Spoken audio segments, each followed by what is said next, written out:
Once again, good afternoon, ladies and gentlemen, and welcome to the launch of OBRAS Arquitectonicas en Ultramar, Arquitectura Mestiza, and the Built Environment in the Philippines, an online exhibit and webinar series. This event is hosted by the UP Diliman College of Architecture and is part of the largest celebration of the UP Diliman Arts and Culture Festival 2021, sponsored by the UP Office of Initiatives for Culture and the Arts.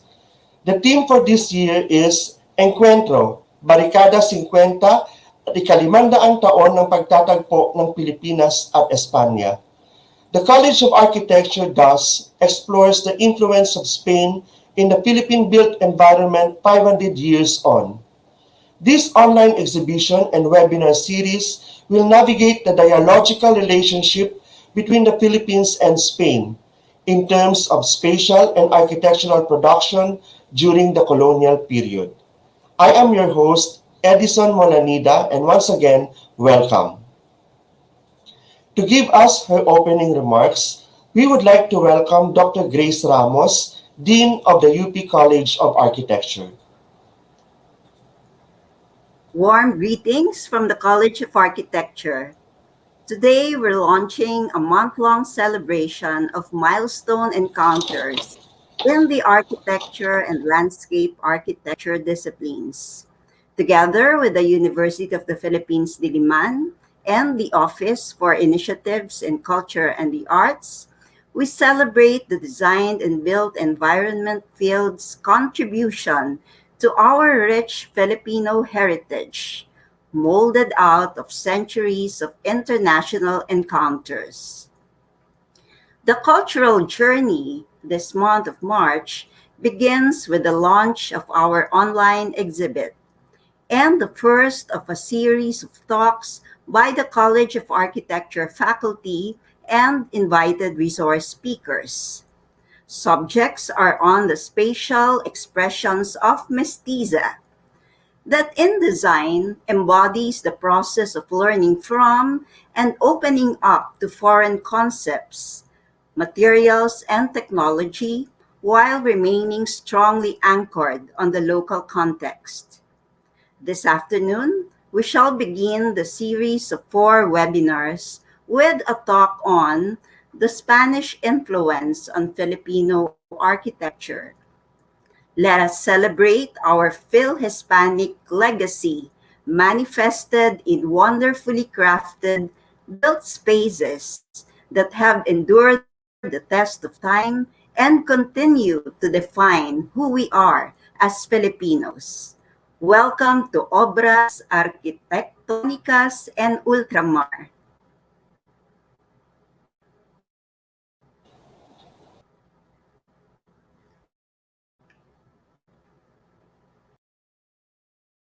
For your words of welcome. They surely constitute an inspiring note to dignify this significant occasion. This event marks the first of a series of webinars and the official launch of the online exhibit.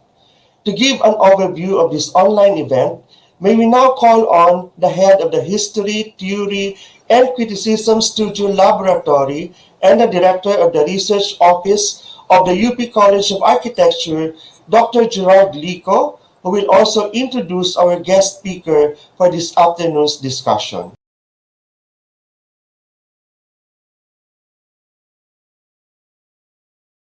So let's call on again Dr. Gerard Lico.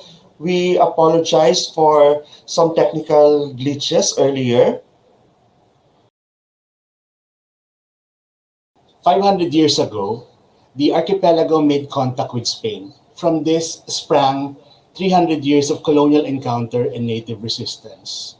Colonization does not only manifest itself as a mere political and economic strategy. It also doles out its myriad of consequences on the life and culture of the people, which are exercised spatially.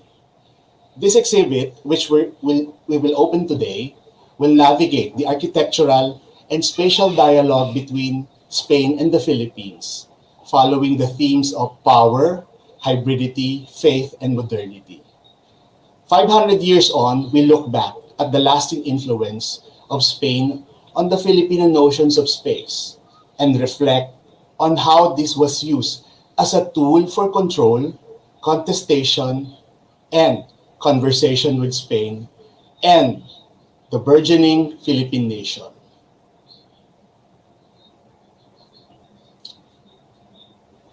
It is my honor to introduce our speaker, Dr. Javier Galvan. He is the director of the Instituto Cervantes de Manila, first serving in the position from 2001 to 2006, and at present since 2019. He is an architect, conservator, and academic with a research interest in architecture and urbanism of Spanish origin in the Western Pacific. Dr. Galvan obtained his doctorate degree in the Escuela Técnica Superior de Arquitectura de Madrid in 2004, and prior to his appointment to the Instituto Cervantes, he was engaged in various projects in the Philippines. He has also published articles and delivered lectures on Filipino-Hispanic architecture, both in the Philippines and in Spain. For his services towards the promotion and conservation of Spanish culture and his efforts towards the strengthening of the ties between the Philippines and Spain, he was conferred the Cruz de la Orden de Isabel la Católica in 1999 from King Juan Carlos I of Spain, as well as the Order of Presidential Merit in 2006 from President Gloria Macapagal Arroyo of the Philippines. Ladies and gentlemen, let us welcome Dr. Javier Galvan.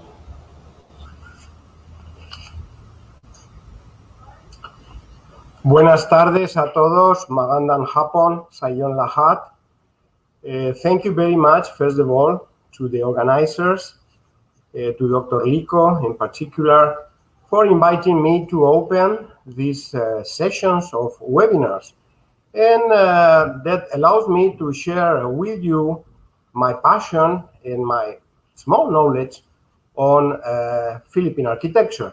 Actually, I'm not exaggerating if I say that this topic, that the Filipino architecture, changed my life.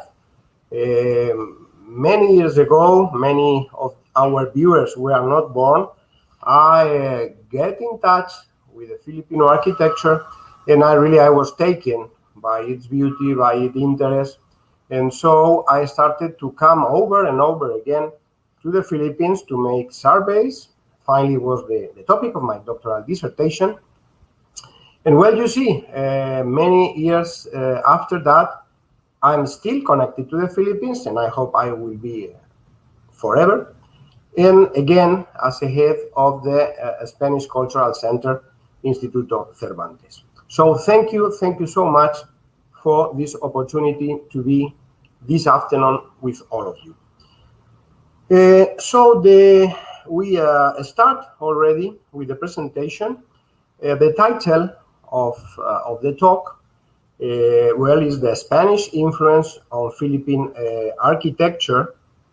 So take us to a period from 1565 to 1898, when the Philippines belonged to the Hispanic monarchy. I prefer to use this term, belong to Hispanic monarchy, than to say that the Philippines belonged to Spain, or than to say that the Philippines was a colony of Spain. And probably you will see at the end of this talk why I'm using these terms.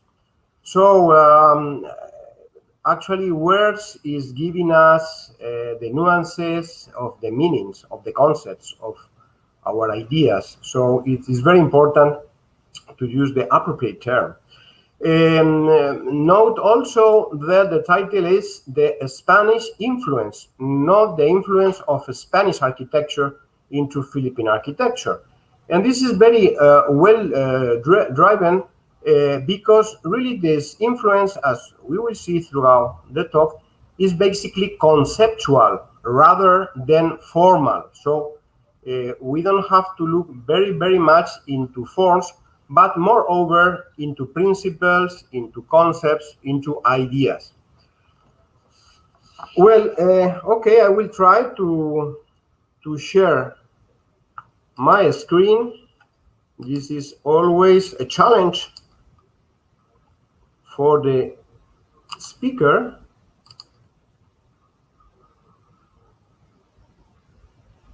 Okay.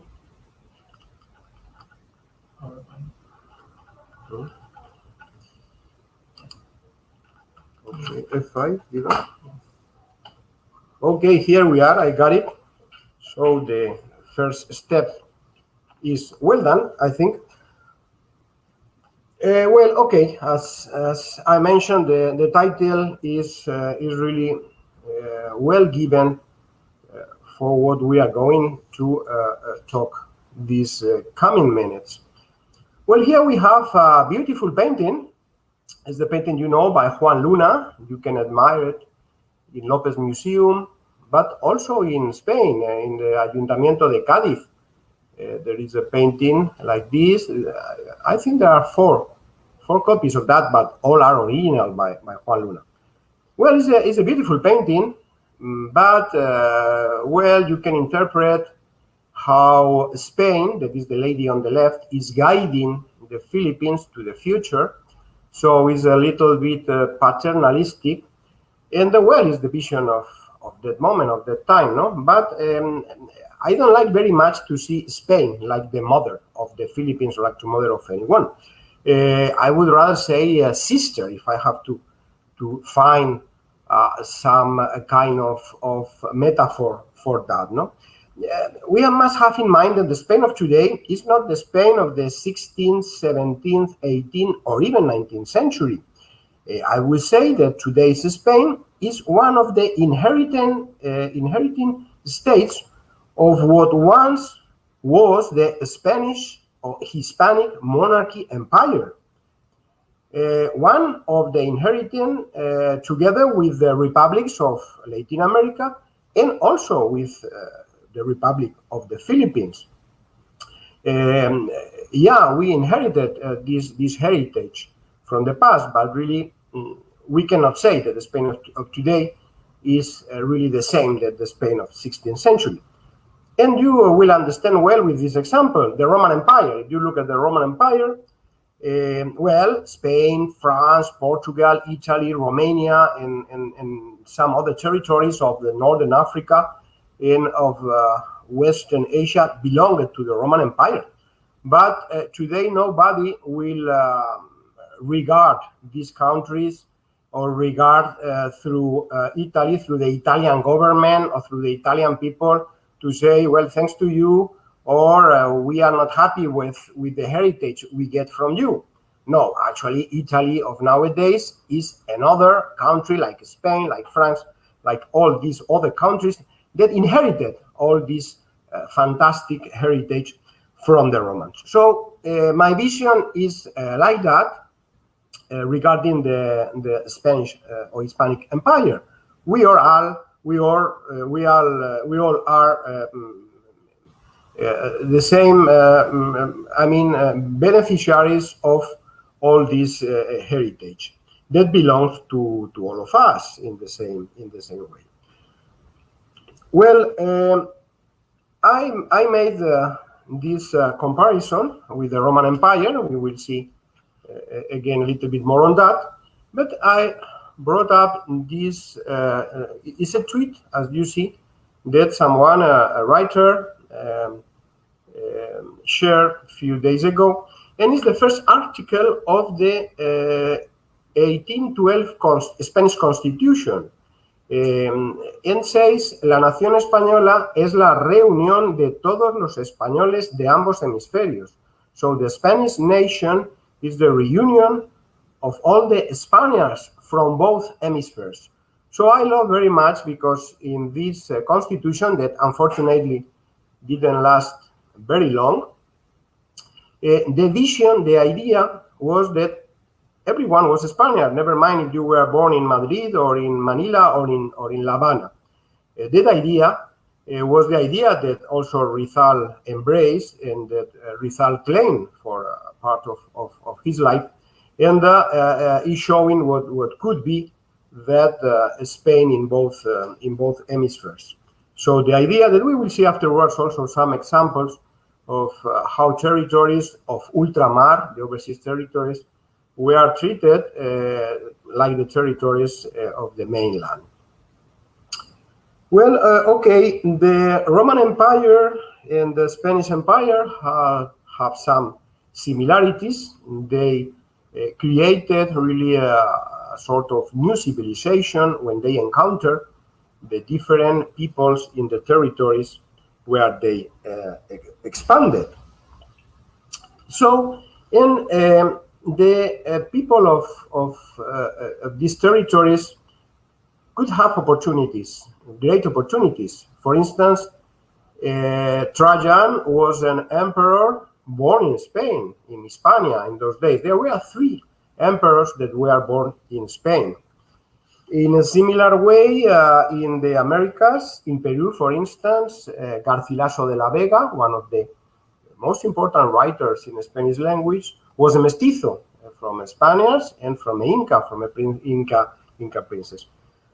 So actually, this is a very different to other empires that we find in history, as the British Empire or as the Netherlands colonies, no, where really we didn't find this possibility to get considered as citizens to the people born in the colonies.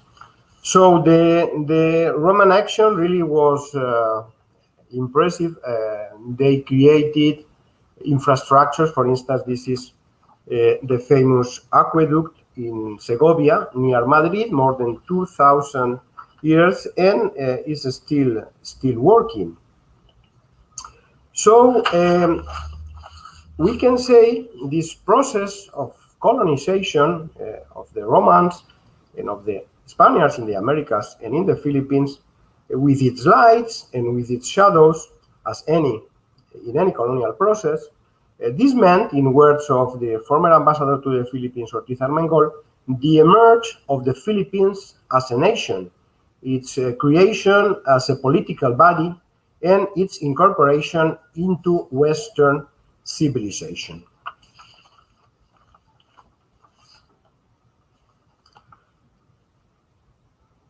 Well, just as Spaniards merged with the indigenous people of America and the Philippines, their cultures also fused together, giving rise to a new ethnic, social, and cultural realities.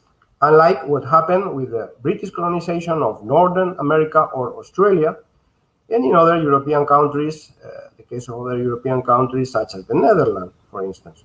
The Spanish philosopher Julián Marías defines it perfectly with the botanical comparison.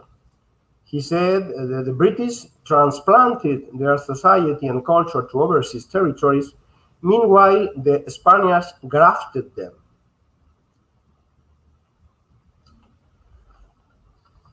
So we are about to celebrate in a few days the 5th centennial of the first encounter, encuentro, between Spaniards and Filipinos.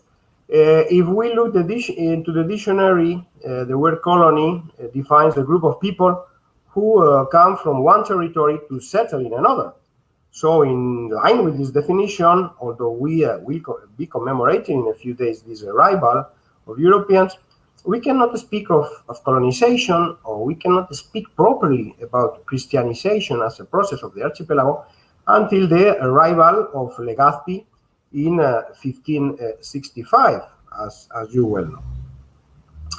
Well, the Castilians, the Castillas brought with them their cultural DNA, the Greco-Roman and Muslim cultures.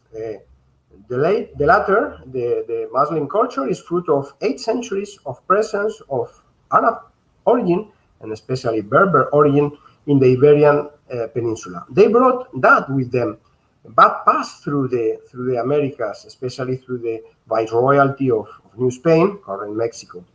Let's not forget that Legazpi himself was the mayor of Mexico City when he embarked for the Philippines from the port of Navidad in the current state of Jalisco. Well, after this introduction about the concept of colony and the particularities of the Spanish colonization, we're going to enter into the matter of architecture and urbanism. The first consequences of the Spanish presence in the archipelago, for me, are urban planning and stone construction. This year also, January, I think, we will commemorate another important fact in the history of the Philippines, was the foundation of Manila, of the Spanish Manila, or Hispanic Manila, by Legazpi. 450 years of this event, when Legazpi came into Manila to convert Manila into the capital of the archipelago. And he created a town, a city, following the principles of the law of Indies.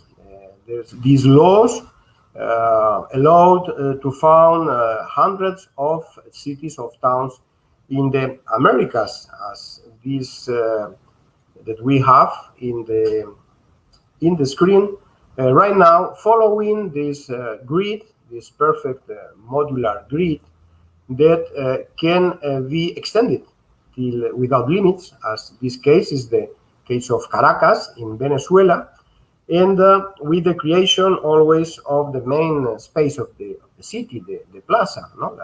Where the church and government seat were installed.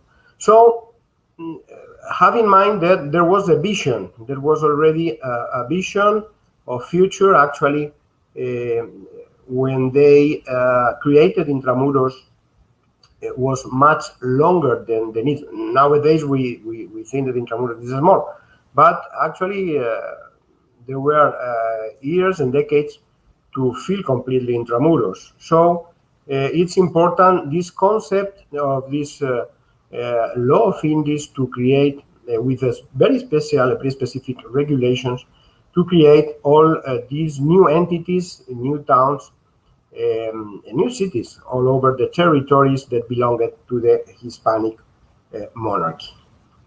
Well, the limits of the grid were natural, no? As we see now, the city of Veracruz in Mexico was the most important port for Mexico, for the New Spain in the Atlantic, where the fleet from Spain arrived. And we see, of course, that the limit of the city, of the grid, is the seaside. Well, they didn't find the stone construction. They didn't find in the islands cities like there were in some places of the Americas, or even stone constructions, as you know, or as we can find in some other islands not so far from here. These are the lattice stones from the island of Juan that were the pillars for the nipa houses that the Spaniards found in the Mariana Islands when they arrived. Well, in the Philippines, they couldn't find these stones. So another important consequence of the arrival of the Spaniards to the Philippines was the introduction of stone architecture, of stone constructions. As you know, was the Jesuit, the Father Cedeño, who started to operate the quarries of Guadalupe, here not far from the Makati, business district of today, Mecawayan, and later on Mariveles, and to teach the locals how to carve the stones. So they were able to start to construct in stone the first buildings in this Manila that at those days was limited, of course, to Intramuros. So we can wonder, no, this 16th century Manila that started to have some buildings in stone. They started to build in stone once they realized, as you will know by the history, that the thatched roof and these buildings, Bahaina Cubo buildings, well, could suffer with a fire, no, that happened. As you know, these early days Manila was burned twice. First of all, with the invasion of the pirate Limaon in 1574, and later on, one decade later, in the funerals of Governor Ronquillo. So they decided to build in stone to prevent from fire. And so we can wonder, how were those buildings, those early buildings, in stone? They were like in Spain, or how they were?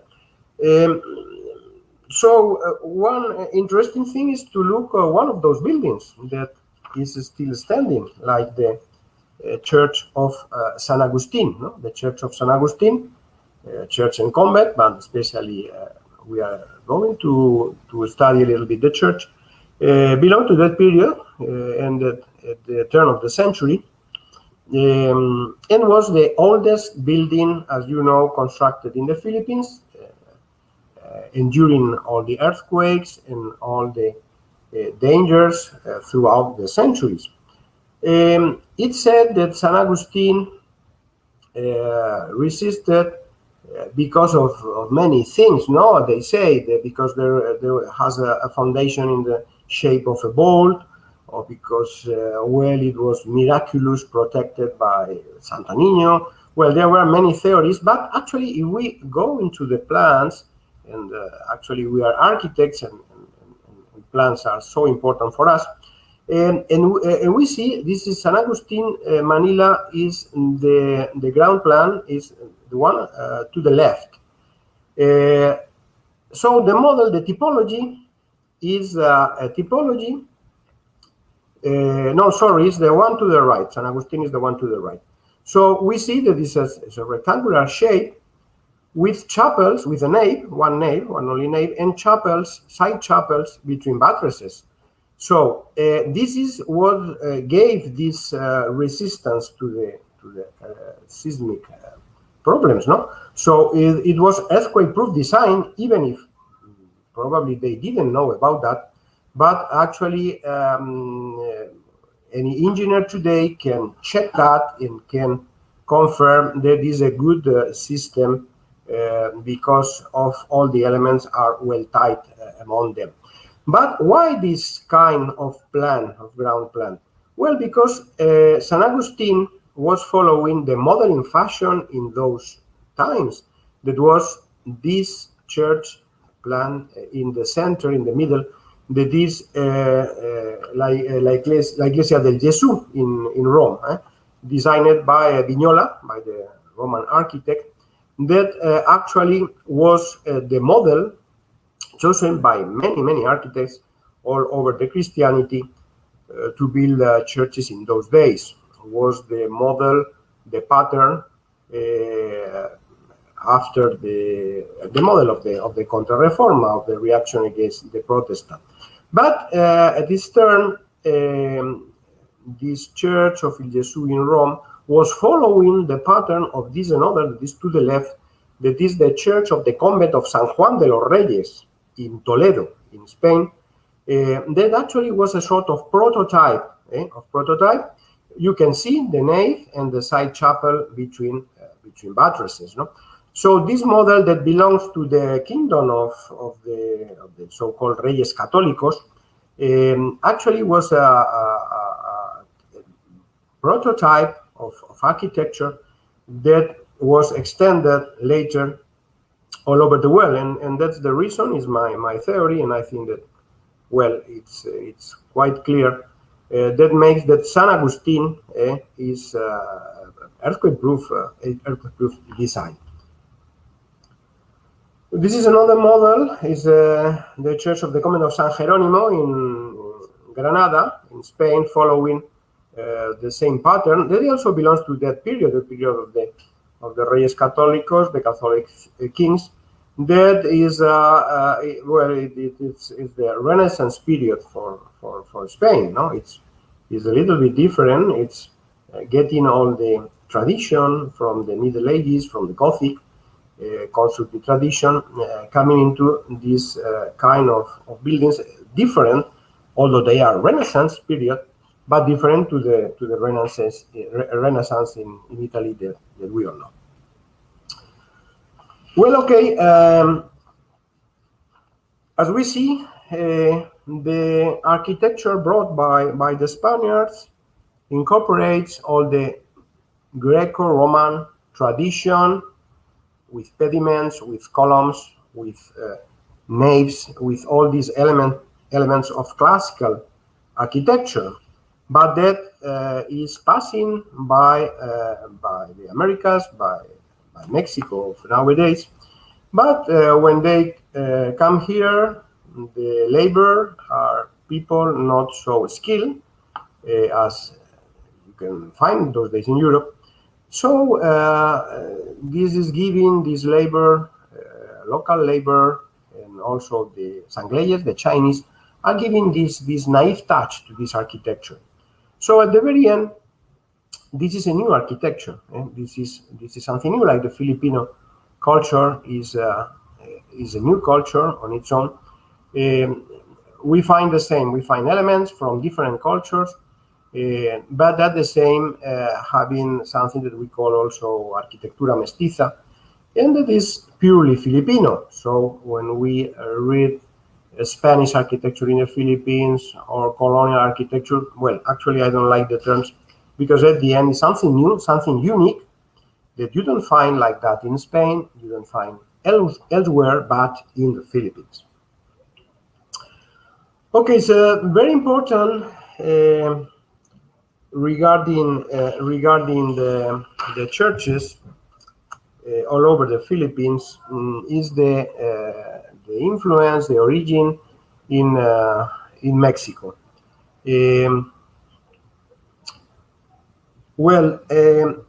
As you know, the colonization of the Philippines was actually the evangelization. The friars of the different orders spread throughout the territory, and they founded monasteries, we might say, like in Mexico. And from there, they started to pray and to evangelize the population. And as you know, it was easier for them because there were maybe 2 priests for a big territory, for a province, to learn the local languages than to teach Spanish to the locals. But we find actually in these foundations all over the Philippines the model in those of previous decades in Mexico, no? As this convent in Acolman, as a sort also of prototype, also with a sort of fortresses look, as you see in the upper part, because also they had, as in many places in the Philippines, that function to protect the people from invasion. But as you see, we have the 3 elements already that we can see in Filipino churches, that are the church itself, the convent, and also the atrium or the courtyard before the church. It was very important as well in Mexico as in the Philippines. So this is the floor plan of Acolman. It's important to notice the ground floor plan of the church, very elongated, and this is a feature also that we find in many Filipino churches all around the provinces.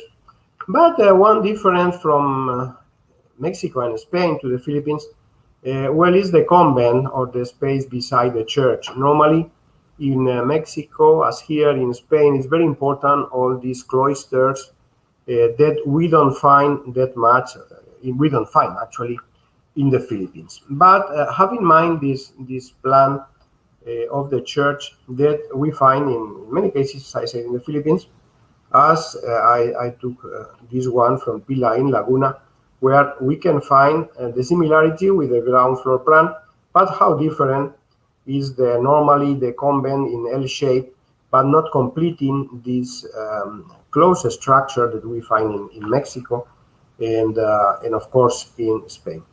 This is one of the purest remains of these churches. It's in Cagayan Valley, in Isabela province, San Pablo, and you see the elements not transformed as in many other cities, no, with the church itself and with the convent that we see only a little bit part of it, and also with the patio, where was so important. The patio with the side chapels, the chapels we find in the corners, that is a feature that only you can find in Mexico and in the Philippines, where they call capillas posas. No? This is another almost intact complex. It's in Lagunoy, in Bicol.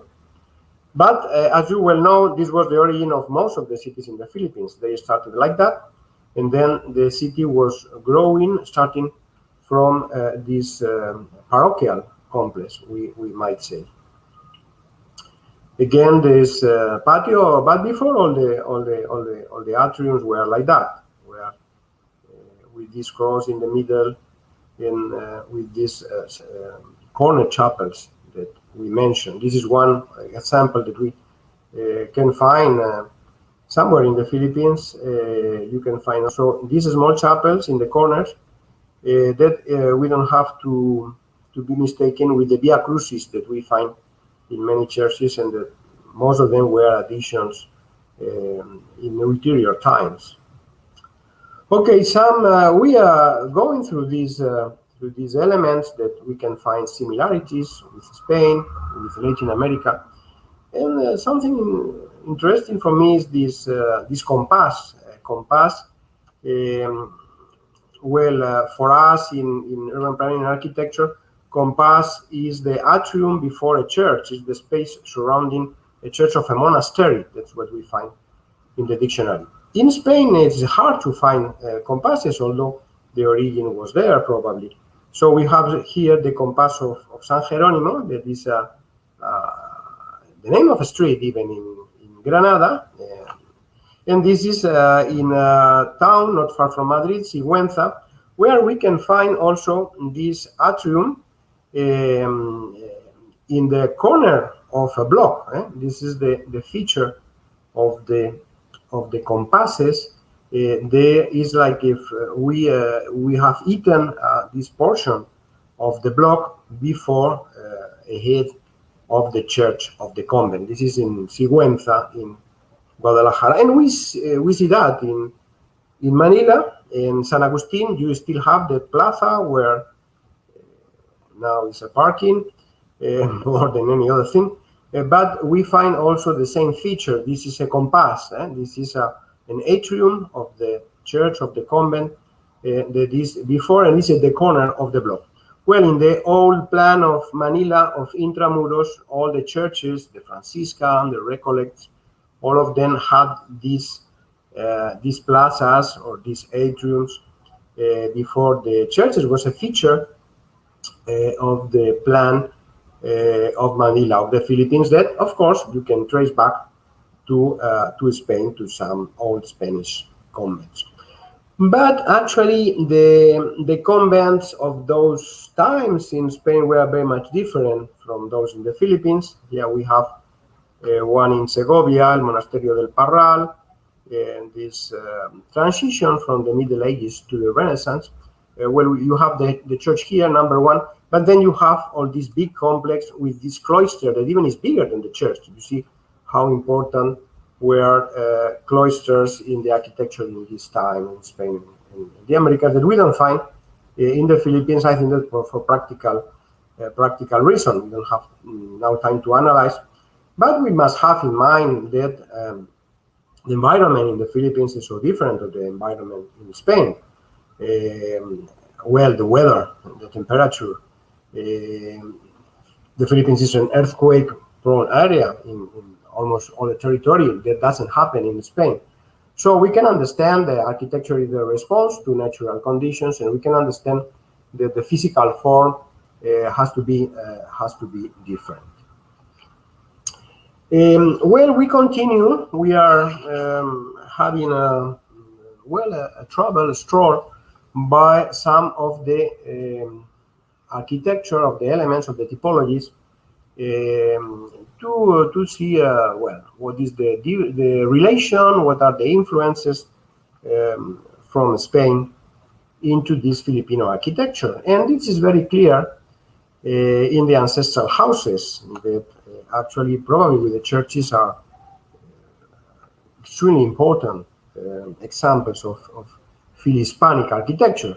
I like this name of Fil-Hispanic architecture that Dean Ramos mentioned before, more than colonial architecture. Well, okay, here we see this example, botanical metaphor given by Julian Marias of the graph, no? We see how the Bahaina Bato starts from the Bahaina Cubo, of course, but introducing grafting, I would say, elements like the closing of the ground floor with stone. Well, as you know, the Bahaina Cubo normally it's over stilts. It worked very well, Bahaina Cubo,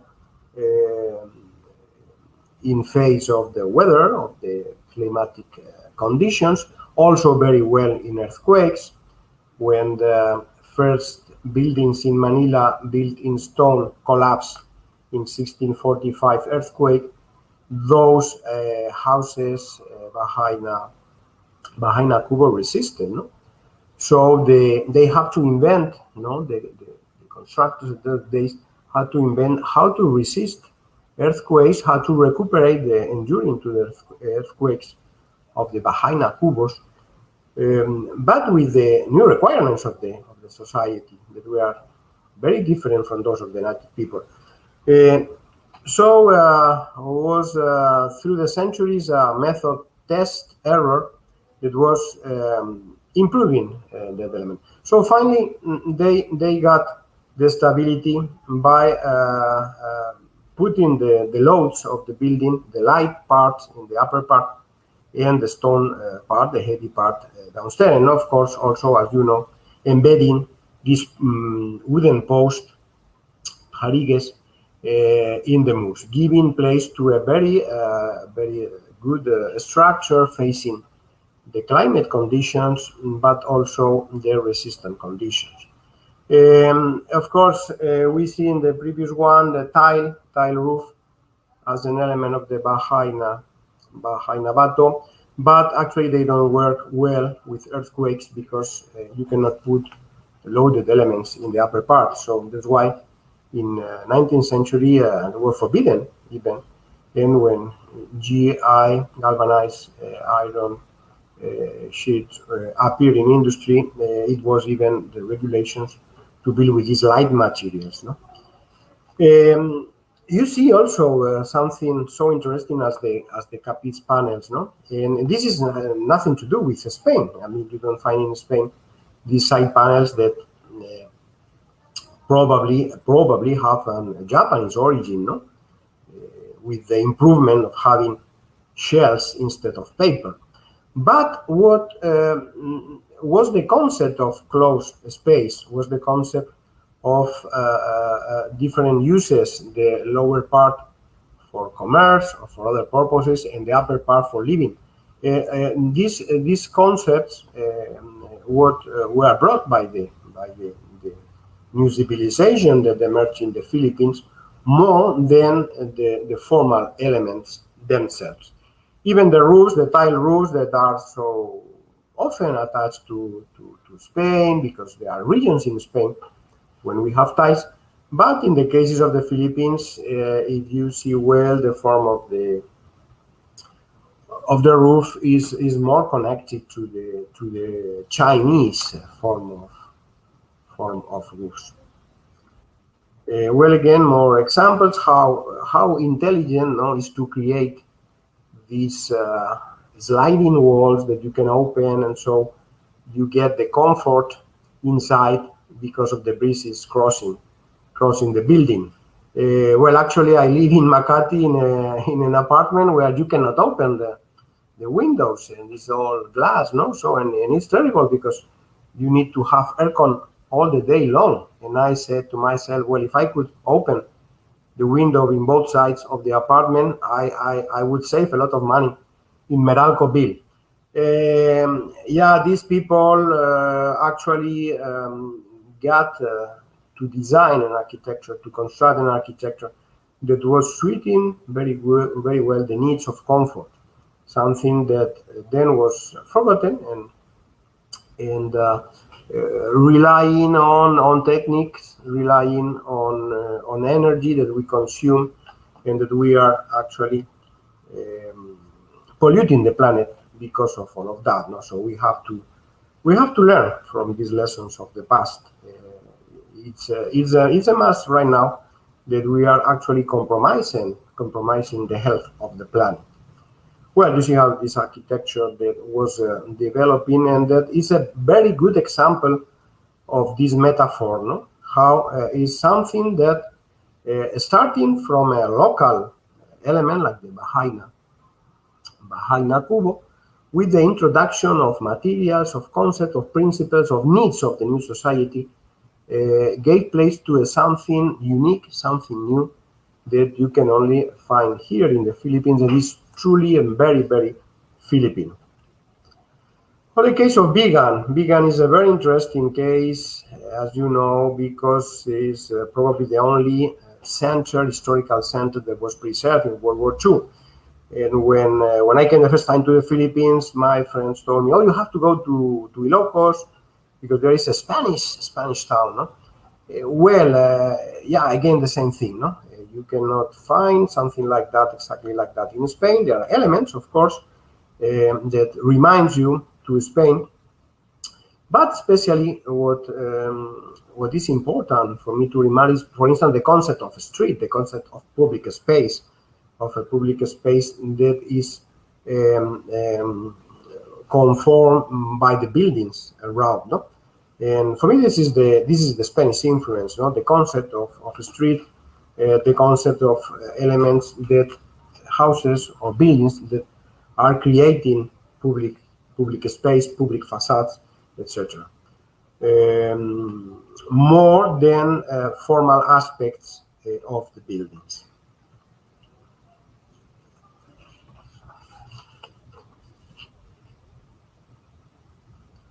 Well, another element interesting to watch are the watchtowers, are the fortresses in the Philippines.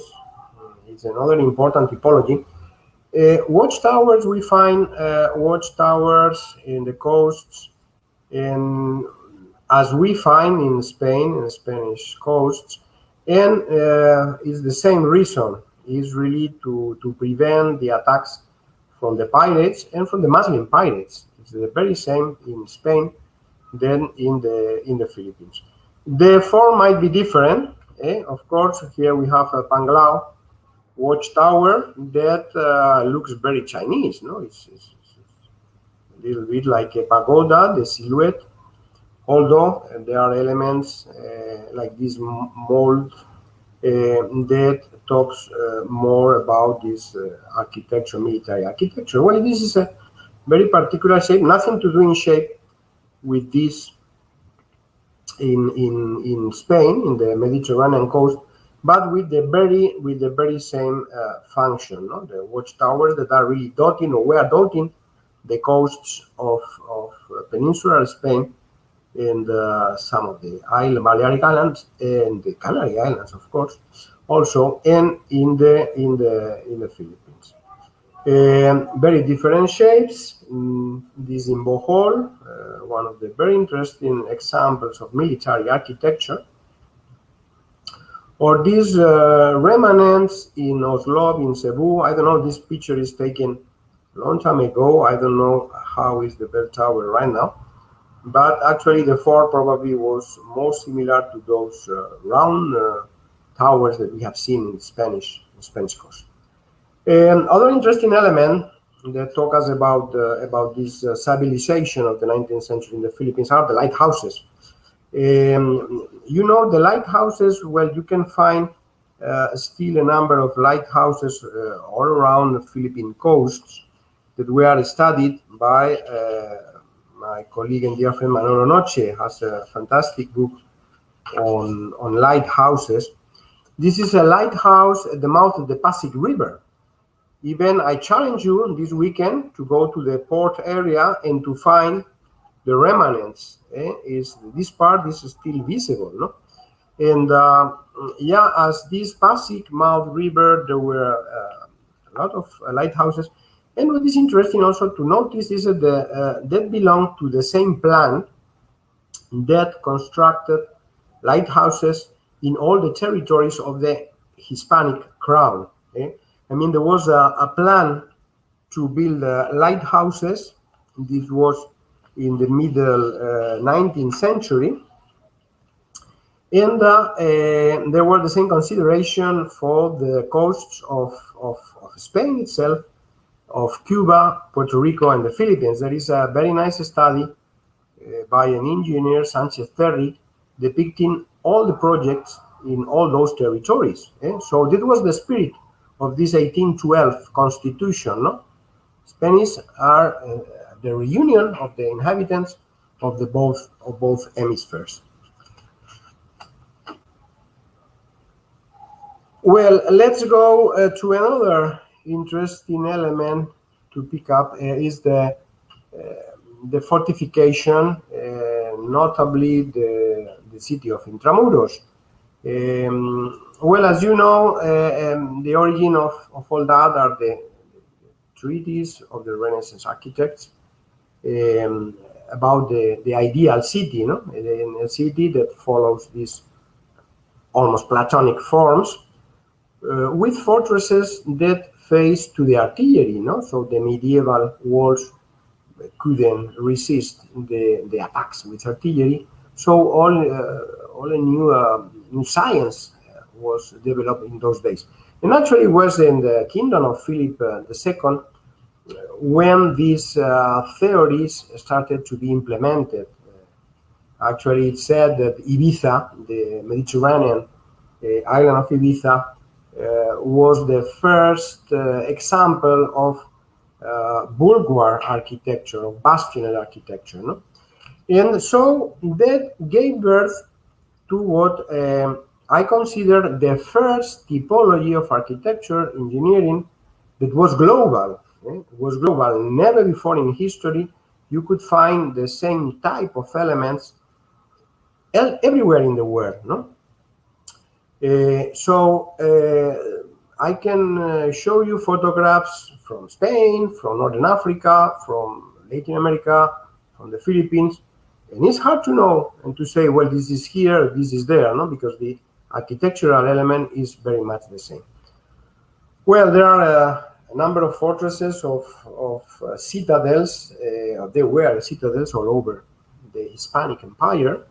This one follows very well the abstract form, no? This starred polygon. Of course, Intramuros is a good example of that, of that family of bastion walled cities. And I have to tell you that is the only after Cartagena de Indias in Colombia is the best preserved and with the longest perimeter. So actually the fortress of Intramuros, the walls of Intramuros, even although some part of it was reconstructed, was restored, but it's a fantastic example of this type of architecture. I repeat, the first type of architecture that became global, and we have it in Manila, in this city that was very much a sister of those cities built all over the Americas. Well, and here we are. Yeah, I'm showing some of these elements of this architecture, the sentry box, and well, you will see this is I think this is one in Figueras in Catalonia. And this one is, if I don't remember bad, in Oran, in Algiers. This is another one, well, it's in the Americas, I think in Puerto Rico, but I don't remember even well. This is in the mouth of the Chagres River in Panama. And this is in, probably you recognize, this is in Fort Santiago in Manila, and you see the Pasig River, no? So this is to show with these graphic elements how these elements, these lighthouses, these fortresses, were the same all over the territories. And also the eclectic architecture, the architecture that developed in 19th century and 20th century, became an international style, international typology. Here is the example of the Ayuntamiento that was happily restored. And it's a project that I love very much because long time ago I was asked by the former ambassador from Spain to the Philippines to find the architectural plans of this building. And I found it out in the Spanish archives. I sent it over, and with the years, the Department of Treasure was able to reconstruct the building. Something similar might happen. I hope with the aduana, with the old aduana of the Intendencia, as you also have heard, this building in Intramuros, that also I was able to find the plans in the Archivo Histórico Nacional to send it over, and I hope that, well, Intendencia, as you know, is not completely destroyed as it was Ayuntamiento, but anyhow, it needs a complete interpretation of the old plans. No? Okay, so that means that belonging to the Hispanic Empire, the Philippines was very much in fashion, we might say, with the architecture of this time. Okay? You see all the styles in fashion in Europe came here in the very synchronic time. Well, we have gone through typologies, through churches, lighthouses, fortresses. Also, we could look at this as proportions, no? We might wonder if proportions are similar here to those that we can find in Spain. Well, when I say, I talk about the Spanish architecture, well, maybe it's not properly said, Spanish architecture. What is Spanish architecture? I mean, we're very different, the architecture, depending the regions, depending the periods. It was very funny when I was in the Marianas, in the island of Juan, and some developer asked me to design for him a Spanish style skyscraper. No? So I said, oh my God, we don't have skyscrapers in Spain. No? So that's these kind of things that really are only in the mind of some people that wonder that might be in Spanish architecture, and there are some features very clear that you can put in other building. No, it's not like that. Well, something interesting is this is the drawing of the plaza in Manila, is the square proportion. No? We see that I check it that many of buildings in the Philippines were following this square pattern. They are not very slender shapes. That's mostly in the Philippines because of earthquakes. No, they couldn't make very slender buildings because they were more easy to collapse during earthquakes. But actually, this square proportion is something, one of the let's say features of many Spanish buildings. There is an architect and historian, there was Fernando Chueca, that came up with a classical book that is Invariantes Castizos de la Arquitectura Española, is authentic invariants of Spanish architecture, and he tried to identify some elements that define Spanish architecture.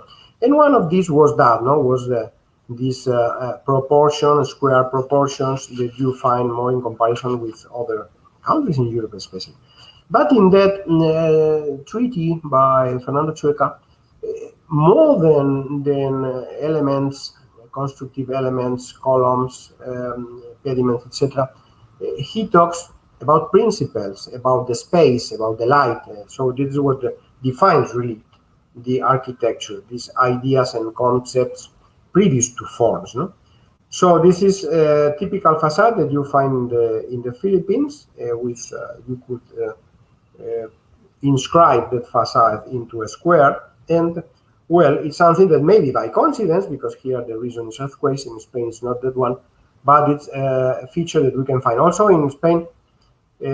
Architectural Spain, traditional architecture, they are not common as the domes, no? The Spanish is more lintel architecture than vaulted architecture. And we might say pretty much the same in the Philippines. Well, I'm going to finish, and I don't know how I'm going of time. Actually, I could be talking on and on. But something that I realized when I was here, when I came to live here in 2001 to the Instituto, that this Fil-Hispanic architecture was not really used as inspiration for the architects, no? Even this period of this interest in architecture, great buildings by Leandro Loxin, for instance, all this period in the 50s, 60s, 70s, they have nothing to do, or very little to do, with these principles of lights, for instance, these twilights of the ancestral houses of the Philippines that fill enough space, etc., etc. And so, when I was the director of Instituto, I had the luck to design a building for Instituto in those days in Calao Street, close to Casino Español.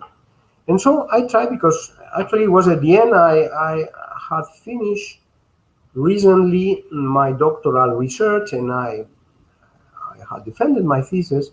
And so I had gone through this process of studying Fil-Hispanic architecture, and I tried actually to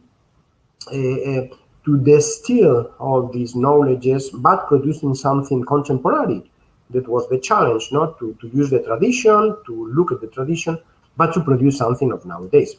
And on the other hand, it has to be a very modern building, because it was close to the old Casino Español, that was giving an image of the old days of the Spain in black and white, if you allow me to use this expression. And so we needed to make an architecture that was matching, of course, with the existing building. On the other hand, by a great architect, Jose Maria Zaragoza, a wonderful architect, Filipino architect. But at the same time, to show the modern Spain, that is a very different country of the country many people had in mind. So, we came up with the yellow part is the extension. Casino Español, the former building, well, as you see, was the patio was very important, was the element that articulated all the ground plan. And so basically we came up with an L shape, like the convents of the churches in the Philippines, with an L shape facing also a patio that was already, these columns were already existing. No? So, the concept was getting some principles of Hispanic architecture, but not falling into the use of cliches, no? Of the form by the form, without really a sense, a soul behind it. So actually, the main facade mostly was having the principle of having the stone or the blind part on the ground level, and then to have an interpretation of the volada in the upper part of the building. Also, this element we will see it was important because of the light to get inside. So there was an idea, simple forms, and modern. Actually, instead of wooden, we have this curtain steel material as a modern material with glass, of course. And somehow this was trying to get inside this atmosphere that Capiz can give us. No? I wanted to have alabaster as a material to get this atmosphere, but actually it was too expensive, and we have to come up with this design that we will see right now. Well, this is the building once it was completed. It was the idea of the whole inside to get through this modulation of light with these small openings and with the design of the roof to get this twilight atmosphere inside the building, inspired in these Capiz panels and Capiz windows. Well, okay, I finish now with a number of conclusions after this trip that we have done, quick trip through the Philippines, and through the Hispanic Empire. Yes, I want to come up with some conclusions after this trip. Well, the Spanish influence in Philippine architecture is obvious. It's obvious since the architecture is the manifestation of the culture and the identity of one nation, and the Spanish ingredient is a substantial part of Philippine culture and identity. The influence of Spain in Philippine architecture is rather conceptual than formal. The Spanish presence in the Philippines was the vehicle for the creation of a new and unique culture by grafting inside the local reality concepts and principles, new concepts and principles, and by allowing other cultures, as the Chinese, being actors in this process of becoming. And here is a quote to the great writer and philosopher Nick Joaquin, who was the best, who interpreted the Spanish influence in Filipino culture. Well, I hope not to have bored you very much. Thank you very much. Maraming salamat.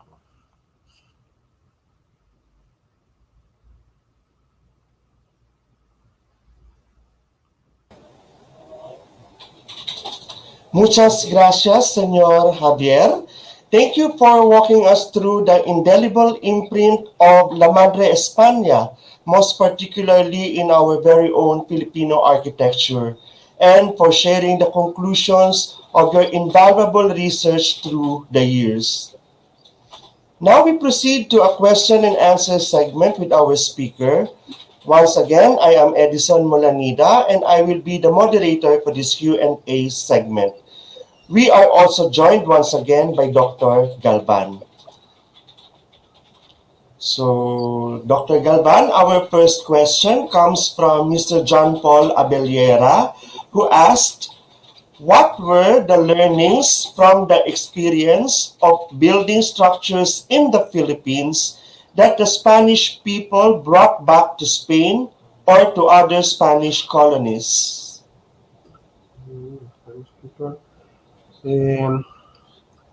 Well, I don't understand very well if he refers to myself or in a general way, no? How the I was telling you that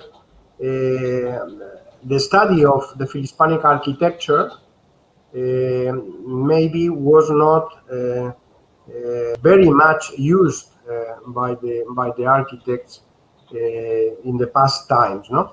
So, of course, building structures in the Philippines, you must be very much aware about the environment. So maybe is one lesson that I learned very much here, no? The environment conditions are very important, and but you can learn from that experience, no, of ancestral houses, no, how they were able to get comfort without aircon. You can go to an ancestral houses and to sleep there very well. You don't need aircon in big part of the year. And how they were able to be resistant to earthquakes. No? So I think that this is the lesson, no? How you can develop a sort of architecture rooted in the tradition, introducing new elements to create something that really is working. It's working much better than, as I mentioned, no? The contemporary architecture that is neglecting the environment.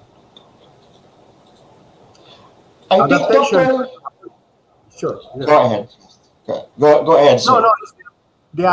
How the architecture is adapted, the good architecture in the Philippines, how it's adapted to the environment. I think that is the main lesson. Yes. Okay, thank you very much. The next question comes from Mr. Virgilio Reyes, who asked, is Philippine colonial architecture more allied with Latin America or directly with Spain? Well, thank you, my dear friend, Ambassador Reyes. Well, as I mentioned, depends on the element that you are analyzing. No, for instance, these churches in the Philippines are very much rooted, the 16th, 17th century, rooted to the missions in Mexico. No, but and also in Spain, as I mentioned, no, the climate is so different, the conditions are so different that really, if you compare forms, you cannot find many similarities as forms, concrete aspect, no? So in that sense, it's more similar to Latin America, but we are in Latin America because you have all the climates, you have all different environments. But of course, we can find, as I showed in some of the slides, this relation to Latin America, especially with Mexico. No? Okay. The third question, sir, is from Professor Tina Bulaong of the UP College of Architecture and Escuela Taller. These are two questions, actually. Would you know if there are features of Spanish colonial fortifications in the Philippines that are specific only to the Philippines? Would you agree that an indigenization of these fortifications did happen? Yeah, well, thank you also, my dear friend, and is making a wonderful job in this Escuela Taller to recuperate the heritage of the Philippines, especially there in Intramuros. Well, I've been more focused in the common elements, no? So what has been important for me is to identify how these fortresses, especially, these elements in Intramuros are very much similar to any other in Hispanic Empire. On one hand, because in many cases are the same engineers. No, I found some engineers that, for instance, the one that made the plan of fortification in the 18th century in Manila after the British invasion. It's an engineer that we find in Spain already, in Figueras, but I found him in northern Africa, and also he was the author of this plan. No? So I'm more interested in that. But of course, it's clear that when it gets into the terrain, into the local construction, you have to identify materials that are proper of these islands. For instance, coral stone. Coral stone is a material that has been used in many fortifications. Elements, constructive elements, like how to produce the mortar, the conglomerates, etc.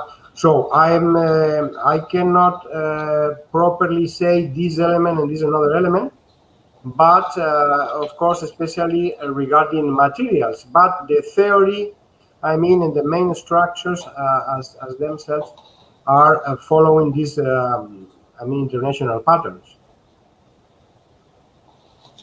Okay, thank you very much again. The fourth question comes from Mr. Angelo de Guia, and he asked, is Philippine architecture more Antillean than Spanish or mixed? Well, again, no, it's Filipino. It has features from everywhere. No, it's a synthesis architecture. So that is important, but especially is Filipino. Of course, there are elements similar to the Antilles because of the climate, of the also the connection of the Antilles with as a colonial part of the Hispanic Empire. Again, with Spain itself, there are not many similarities, according to me, because the environment is so different. It's so different, no? I mean, if you go to Avila, where is the convent, for instance, of the Dominicans, well, it's so cold. You have below zero in a big part of the winter. So you see the cloisters that you don't find here, because here what you need is really to have elements that allows really the cross ventilation and so to have more open architecture that in Spain, in big parts of Spain. But again, I think that we have to fight against cliches, because if you tell me Spanish architecture, what is Spanish architecture? So architecture in the Mediterranean has nothing to do with architecture in the northwest or in the Cordilleras of Spain. No? So the most important thing is to be sure that Filipino architecture is Filipino architecture. It has, of course, relations with Spain, with the Antilles, with New Spain, with Mexico. With Southeast Asia, I mean, it's something that is not too much studied, but yeah, you can find elements. If you go to Pauay, for instance, in Ilocos, you can find all these finials in the pediment that are talking to you about the architecture in Java or in Indonesia, no? Elements, decorative elements in some churches in Iloilo that are similar to motifs that we find in Bali. So this is the great, the capis. The capis for me is a miracle, no? It's a miracle how they get something so unique. And what is the origin of the capis? No, you don't find a capis window, of course, in Spain, and I don't think in the Americas either. You know, it's a very Filipino. I mean, yeah, we will try to find to compare. This come from here, from there. In Spain also, we always are obsessed with finding contact relation with Italy. Everything must have something. Oh, in Italy is this or that, no? And we neglect our own, the value of our own thing, no? So that's why I always claiming for that, no? For the Filipino architecture, no? Yeah, it's what I can say. Okay. All right. The next question comes from Mr. Ernesto Paruli III. What is your view on the 7 churches of Intramuros, of which only one remains, the San Agustin Church, and another is reconstructed, the Manila Cathedral? They were destroyed during the World War II. What do you think would it contribute to the Philippines and to its history and architecture if they were to be reconstructed? Yeah, of course, it's one of the tragedies. Onto the many tragedies, the terrible things that happened in the Battle of Manila, especially the loss of human lives. But of course, that was a tremendous tragedy for the architecture, for the World Heritage, because the complex of the churches really was something amazing. No, as I mentioned when talking about San Agustin, there was this even this element, this compass. No, that was something that probably the 7 churches existed today. It's the only feature you can find in the world, because in Spain I identified two these atriums in corner, and all the wonderful architecture. Well, it was a pity that, of course, not only the destruction, of course, but after the battle there were ruins, and you have seen many photos of wonderful ruins. For instance, the bell tower of the Recollect was so precious building, and it would be good to have preserved even the ruins. I always, when I talk about that, I always mention about Macau. Macau facade of the Jesuit Church of Macau has become the symbol of Macau. It's like the Eiffel Tower of Macau, to put it that way. And it's just the facade. It's nothing behind the facade, no? So they were able to preserve that and became the symbol of the city. But yeah, in those days, after the aftermath of World War II, what to do? It was the desolation, absolutely, and they preferred to demolish the ruins and to the churches to go outside Intramuros. But of course, it would have been marvelous to preserve the 7 churches. The cathedral is probably should be in Guinness record. I don't know if it is, as the building in the world that has been reconstructed more times in the history, probably. I think this are 8 reconstruction of the cathedral. But history is like that. It's like that. They were gone, and now it would be impossible now to reconstruct all these wonderful churches. Yeah. For the next question, Mr. Eugene Catalan asked, is it true that old Spanish churches were built with shells mixed with eggs? Yeah, not all of them. I mean, yes, of course, the eggs were used to stick, well, you have to use the material you can find in the place. For instance, in Mexico, they use the how you call it in English, la savia, the use of cactus, no? It was very sticky, and also there were even fields of this plant, really, because they are very used, and was very sticky, no? The juice of the cactus, la savia, I forgot the word in English. So they have to use anything they have in mind to stick, to put together the lime with the sand, and so of course eggs could make this function, but also blood of animals, you know? But depends on the region. For instance, you see here in Manila, regarding the stone, for instance, in Manila, they use adobe because there was the quarries that they can get this kind of volcanic tuff.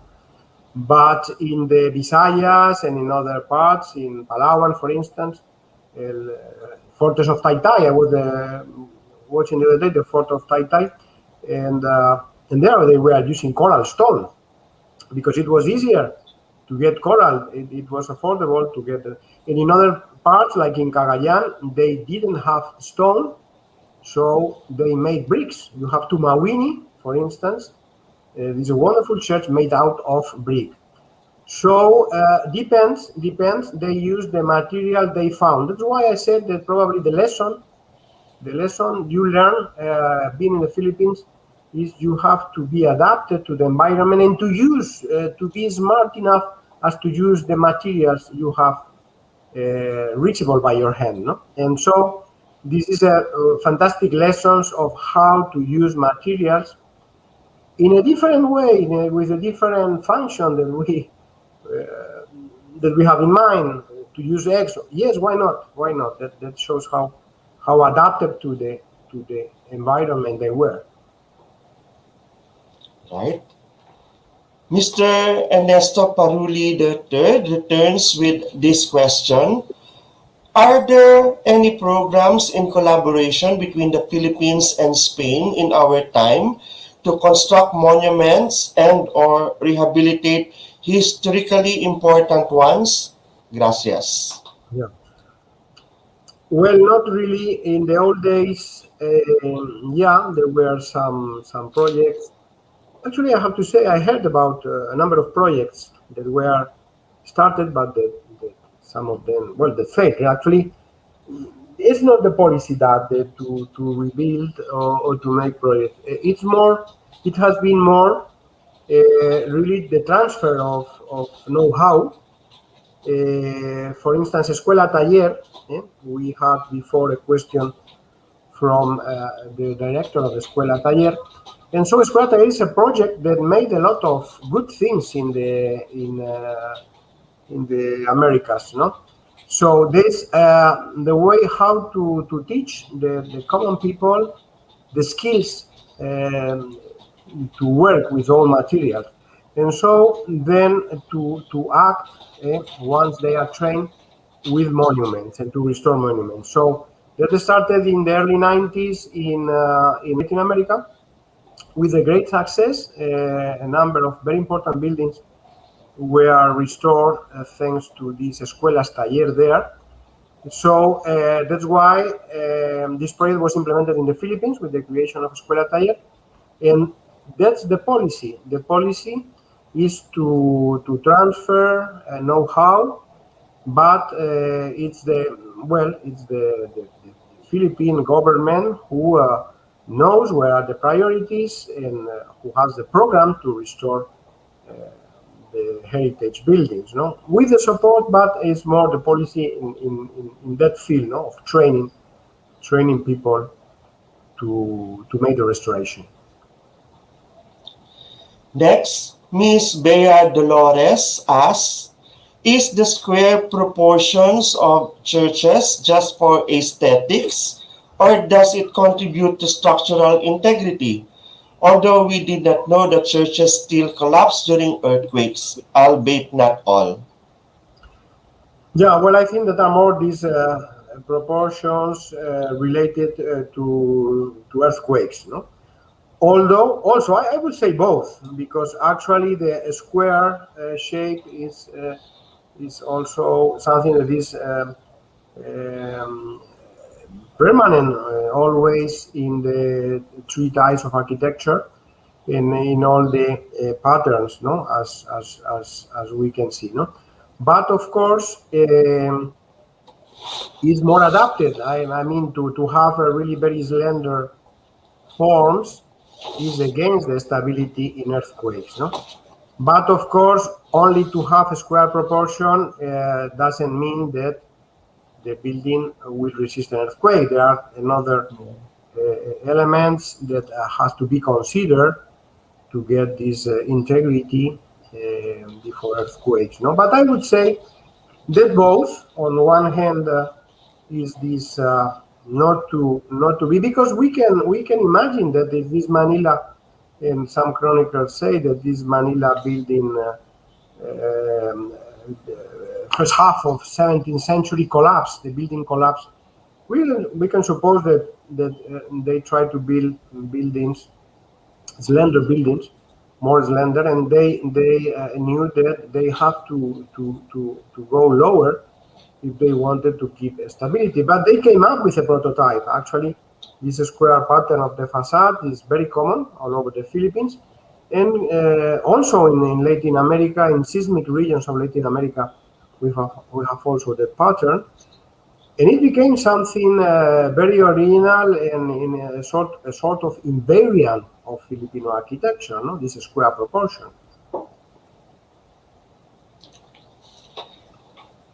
Mr. Ernesto Paruli III asks his third question. How can ordinary Filipinos concretely support the preservation and proliferation of Fil-Hispanic architecture? Well, it's a very good question. Well, first of all, is the to have the awareness about the value, no? And of course, this gentleman has this awareness. Actually, I was counting the number of lectures I've been given on this topic the other day when the organizers asked me my CV, and I counted 39. I think that this is the 40th, if I have well. And so I have to say that most of that has been trying to create awareness on that. I remember my dear friend Fernando Cialcita a long time ago, it was the 90s, 94, I think. They organized in Vigan, when Vigan was in danger to be destroyed. And he asked me, "Oh, Javier, why don't you come to Vigan? Because Yeah, we are organizing the first International Congress on Architecture in Vegan. And we laugh when we remember that because the only foreigner was me, no? And say, well, thanks to you, we could say it was international Congress, no? But he said me something that I don't forget. He said me, it's very important for these people living in Vegan that someone come all over from Spain interested in their houses, in the houses of the town, no? So, and I learned that very much how important, because sometimes we don't give value to the things we have at home. And I think that was happening in all the places and in the Philippines also. And I think that the first thing is to have to create awareness in your circle. I mean, if those that, because these people like Fernando, like the late Toti Villalon, like the late Mario Grasser, like all these people that were fighting to preserve vegan, they started like that, no? They started to talk to their friends, to everyone they found. Oh, look at that! This is very important. It's unique. We have to preserve it, no? And they got it at the end. You know, vegan is in the World Heritage List. It became a tourist destination. Of course, my friends from vegan can complain that things are not perfect, but they got it, no? And that was the mean, no? To create awareness. And so, if the community is aware, maybe the politicians is going to preserve. The developers that want to make money out of everything maybe will preserve. So that's the way to create awareness around you in your circles. I think it's the first tool. Okay. From Mr. Felix Javier, this question goes, my impression is that Philippine architecture during Spanish colonial rule was generally somewhat uniform, but styles seem to diversify under the Americans, like with the mansions, which also utilized Hispanic styles that weren't necessarily seen prior. What could be the reason for that? Well, I mean, to compare periods, on one hand, the conditions in 17th century, 16th century were different from 19th century. Even 19th century in the Philippines is very, very much different from before, no? And so you will start to find new materials, and you find this development of the houses, of the ancestral houses, new materials, etc., etc. No, and with the Americans, well, it's a new period. It's the 20th century.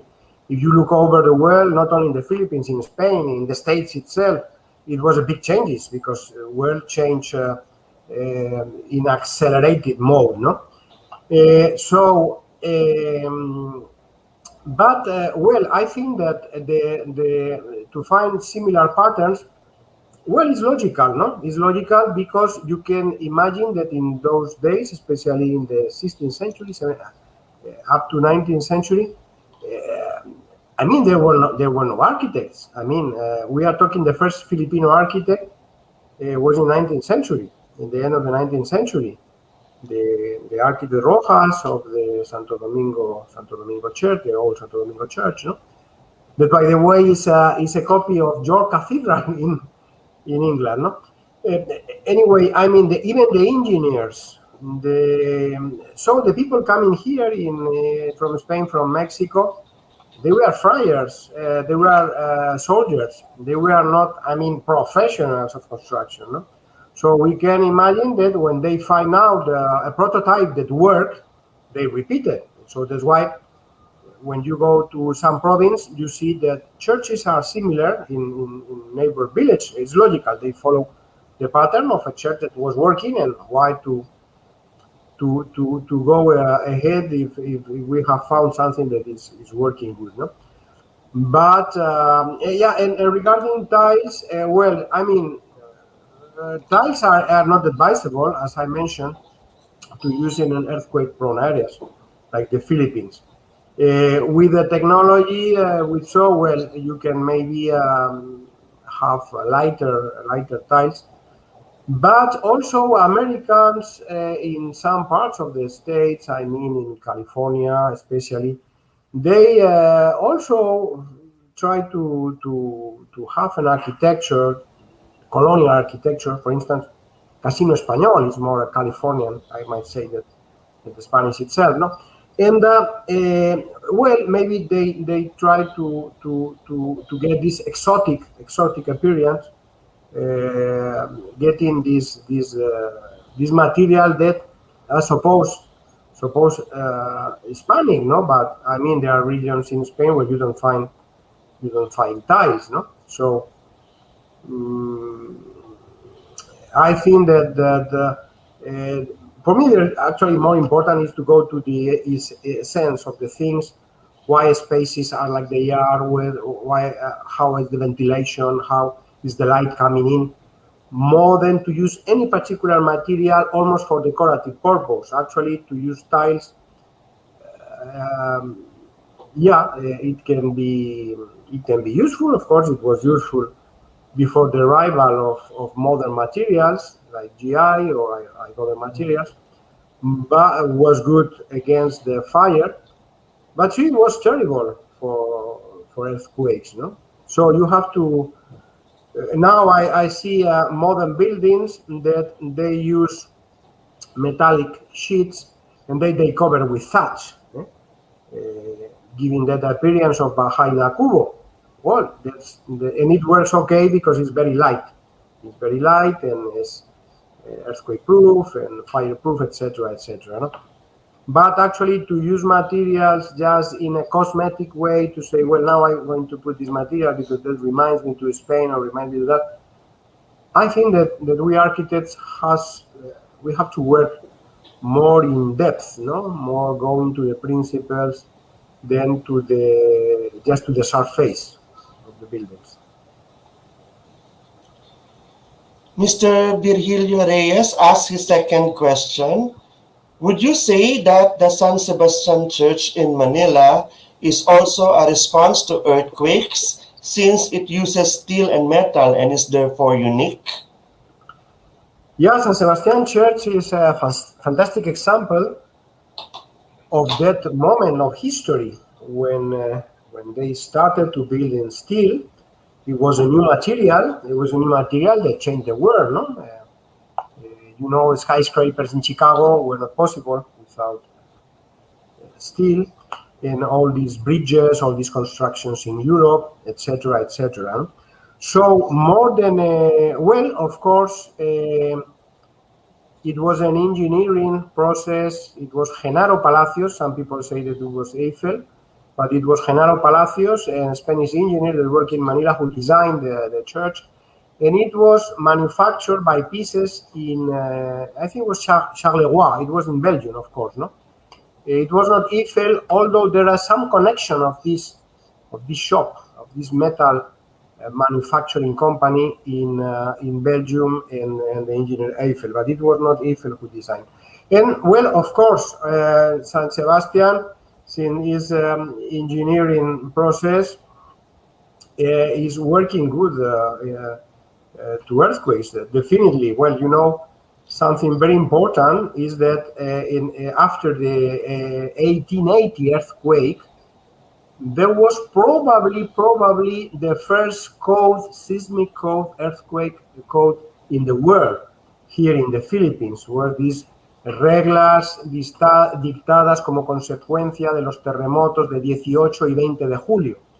So with all this catalog of forms, with steel, with light materials, even the roofs, of course, to recommending use GI sheets, actually to make constructions earthquake-proof. I always say that this is pioneer. I haven't found neither in Japan nor in California any treaty on that. I have to check in Latin America-prone areas, country like Chile or Mexico. But I think you can imagine something this is very interesting.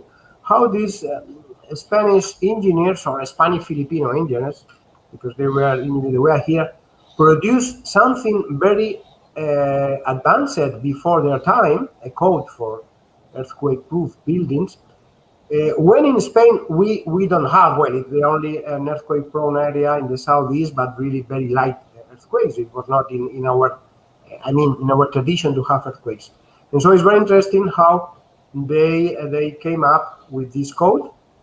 And of course, San Sebastian Church, the possibility to control the pieces with light structures, etc. And I have to say, probably is the only building, entirely made out of steel, because there are a church in Paris, but the lower part is a stone. So I have asked, actually my director of thesis was an expert of 19th century architecture, and he was extremely impressed when I showed him San Sebastian, and he told me, I think it's the unique building in the world of the period, of course, entirely made out of steel. Mr. Prince Loriner Lorono asked, "Hi, during the early times of architecture here in the Philippines, would you agree that Spanish architecture has a great influence in what we call now city planning, but back then may be called village planning?"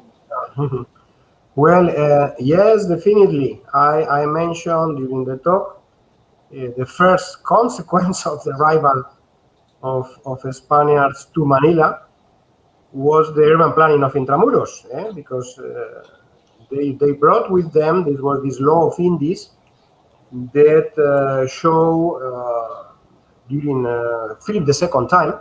Actually, Philip II and his father, Charles I, they had the vision to construct an empire, and they came up, well, Philip II came up with these laws that actually, it was not only about the planning, physical planning of the city, but also about different aspects of the creation.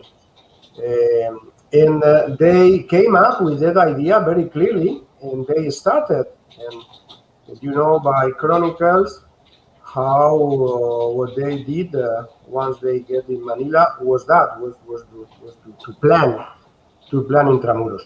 We see also, for instance, well, when I thought about vegan, for instance, we say the house, etc. No, but really, for me, it's more the urban planning. Also, you have this interesting two squares in vegan. In this street is not exactly the grid that we see in other cities in America. Some of the cities I put the slides on.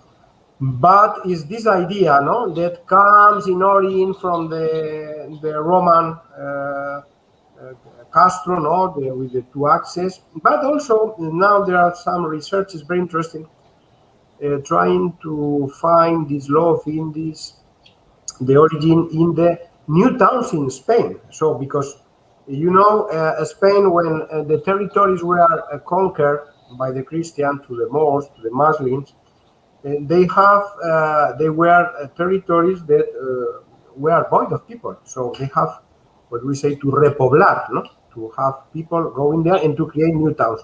So there are a number of new towns at that time, in medieval times, that people are not much aware about that, like Briviesca in Burgos, very much at the north.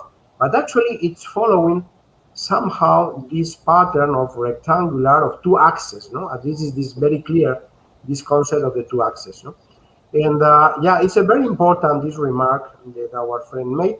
And I would say something that is maybe very provocative, but I like to say it, that I say that we're the Americans who really broke this natural order, natural growth of Manila, because if you see Intramuros and Malate, and so they were a sort of organic way of growing, like most of cities.